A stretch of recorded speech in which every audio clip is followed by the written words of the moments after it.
दोस्तों जब भी कोई विधायक फिर वो चाहे पार्लियामेंट हो या अलग अलग स्टेट की लेजिस्लेचर्स हो अपनी पावर को एक्सरसाइज करती है ना कानून बनाने की, उसकी अपनी एक टेरिटोरियल लिमिट होती है। मतलब वो जो कानून बनाए जाएंगे पार्लियामेंट के द्वारा या स्टेट लेजिस्लेचर के द्वारा, वो केवल उसी टेरिटरी के ऊपर अप्लाई हो सकते हैं जिनके ऊपर उस विधायक का कंट्रोल है। जैसे अगर पार्लियामेंट कोई कानून बना रही है तो उसका जो इंपैक्ट है वो केवल इंडियन टेरिटरी के ऊपर हो सकता है, किसी फॉरेन टेरिटरी के ऊपर नहीं हो सकता। इसी तरीके से अगर कोई स्टेट लेजिस्लेचर कानून बना रही है तो उसका जो इंपैक्ट है वो उस स्टेट के ऊपर हो सकता है, स्टेट के अंदर रहने वाले लोगों के ऊपर हो सकता है, पर स्टेट के बाहर नहीं हो सकता। पर दोस्तों कभी कभी ऐसा होता है, ऐसा देखा जाता है कि कोई विधायिका कोई कानून बनाए और उसका इंपैक्ट उसकी टेरिटोरियल लिमिट से बाहर जाए। मतलब पार्लियामेंट ने फॉर एग्जांपल कोई कानून बनाया जो ऐसी एक्टिविटीज को रेगुलेट करने की कोशिश कर रहा है जो शायद किसी फॉरेन टेरिटरी में हो रही हो, जैसे पाकिस्तान में हो रही हो, कनाडा में हो रही हो, यूके में हो रही हो। इसी तरीके से मान लो कोई स्टेट लेजिस्लेचर ऐसा कानून बनाए जिससे कोई ऐसी एक्टिविटी पे रेगुलेट करने की कोशिश की जा रही हो जो उस स्टेट से बाहर है। मानो यूपी ने कानून बनाया और एक्टिविटी जो कंट्रोल करने की कोशिश कर रहे हैं वो दिल्ली में हो रही है या फिर पंजाब में हो रही है।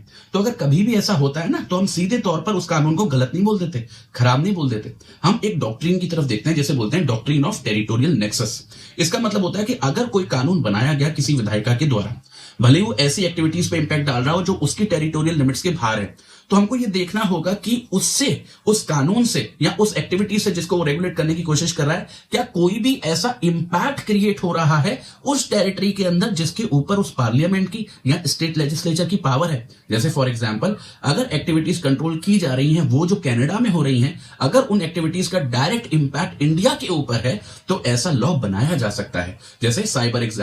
क्राइम का एग्जांपल ले लो। अगर कोई भी साइबर क्राइम से रिलेटेड एक्टिविटीज है जो कनाडा या यूएस में हो रही हैं, जो डायरेक्टली टारगेट कर रही हैं उन इंस्टीट्यूशंस को जो इंडिया में हैं, तो ये एक ऐसी बिल्कुल सही परिस्थिति है जहां पे टेरिटोरियल नेक्सस की डॉक्ट्रिन लगाकर हम उस कानून को बचा पाएंगे जो कानून इंडियन पार्लियामेंट ने बनाया है ऐसी एक्टिविटीज को रेगुलेट करने के लिए। इसी तरीके से मानो अगर कोई स्टेट लेजिस्लेचर है जो ऐसा कोई कानून बना रही है तो वहां पे भी यही सेम प्रिंसिपल अप्लाई करेंगे। देखेंगे